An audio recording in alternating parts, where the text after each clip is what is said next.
The black cottage Robert Lee Frost. We chanced in passing by that afternoon to catch it in a sort of special picture among tar-banded ancient cherry trees, set well back from the road and rank lodged grass. The little cottage we were speaking of, a front with just a door between two windows, fresh painted by the shower of velvet black. We paused, the minister and I, to look. He made as if to hold it at arm's length or put the leaves aside that framed it in. Ampersand quo. Pretty, ampersand quo, he said. Ampersand quo. Come in. No one will care. Ampersand quo. The path was a vague parting in the grass that led us to a weathered window sill. We pressed our faces to the pane. Ampersand quo. You see, ampersand quo, he said, ampersand quo. Everything's as she left it when she died. Her sons won't sell the house or the things in it. They say they mean to come in summer here where they were boys. They haven't come this year. They live so far away, one is out west, it will be hard for them to keep their word. Anyway, they won't have the place disturbed. Ampersand quo. A buttoned haircloth lounge spread scrolling arms under a crayon portrait on a wall done sadly from an old daguerreotype. Ampersand quo. That was the father as he went to war. She always, when she talked about war, sooner or later came and leaned, half knelt against the lounge beside it, though I doubt if such unlifelike lines kept power to stir anything in her after all the years. He fell at Gettysburg or Fredericksburg, I ought to know, it makes a difference which. Fredericksburg wasn't Gettysburg, of course.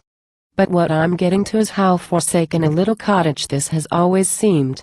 Since she went more than ever, but before, I don't mean altogether by the lives that had gone out of it, the father first, then the two sons, till she was left alone. Nothing could draw her after those two sons. She valued the considerate neglect she had at some cost taught them after years. I mean by the world's having passed it by, as we almost got by this afternoon. It always seems to me a sort of mark to measure how far 50 years have brought us. Why not sit down if you are in no haste?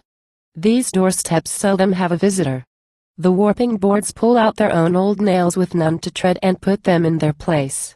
She had her own idea of things, the old lady. And she liked talk. She had seen Garrison and Whittier, and had her story of them. One wasn't long in learning that she thought whatever else the Civil War was for, it wasn't just to keep the states together, nor just to free the slaves, though it did both. She wouldn't have believed those ends enough to have given outright for them all she gave. Her giving somehow touched the principle that all men are created free and equal. And to hear her quaint phrases, so removed from the world's view today of all those things.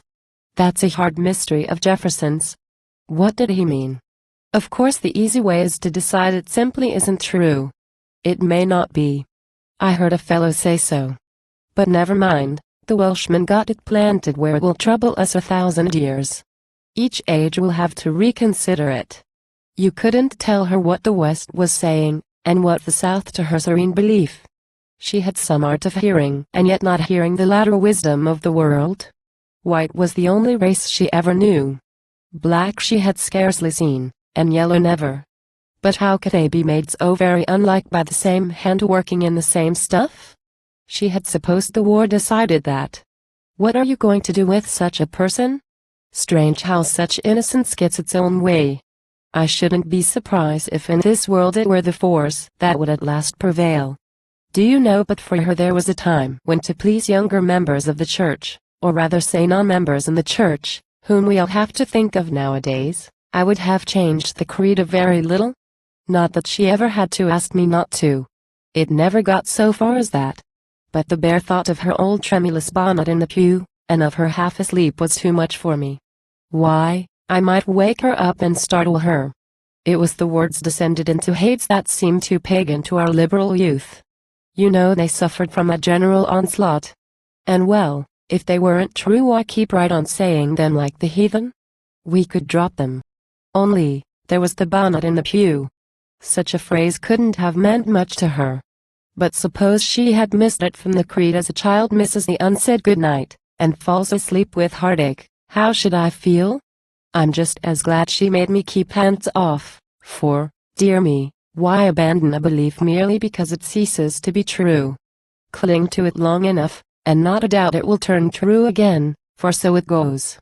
Most of the change we think we see in life is due to truths being in and out of favor.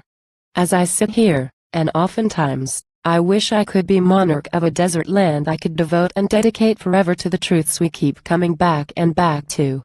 So desert it would have to be, so walled by mountain ranges half in summer snow, no one would covet it or think it worth the pains of conquering to force change on. Scattered oases where men dwelled, but mostly sand dunes held loosely in tamarisk blown over and over themselves in idleness. Sand grains should sugar in the natal dew the babe born to the desert, the sandstorm retard midwaste my cowering caravans, ampersand quo. There are bees in this wall. Ampersand quo. He struck the clapboards, fierce heads looked out. Small bodies pivoted. We rose to go. Sunset blazed on the windows.